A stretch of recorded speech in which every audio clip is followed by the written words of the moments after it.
साहिवाल से अहम खबर। हज़रत इमाम हुसैन अलैहिस्सलाम कॉन्फ्रेंस और ज़िक्र शहदाए करबला की रूह परवर महफिल मोहम्मद शहबाज खान मर्दाना बलोच की जानिब से इनकाद पज़ीर हुई।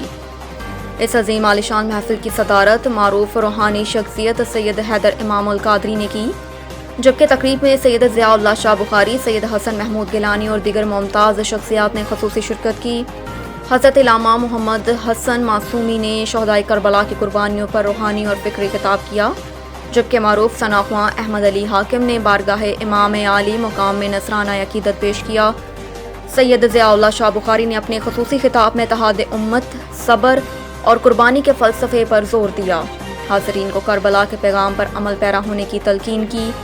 ये रूहानी महफिल मोहम्मद अयाज खान मर्दाना बलोच एडवोकेट दीगर मरहूमैन के असाले सवाब के लिए मुनक्किद की गई, जिसमें शहर भर की मजहबी, समाजी, सियासी, सहाफ़ी और मुअज़्ज़िज़ शख्सियात ने बड़ी तादाद में शिरकत की।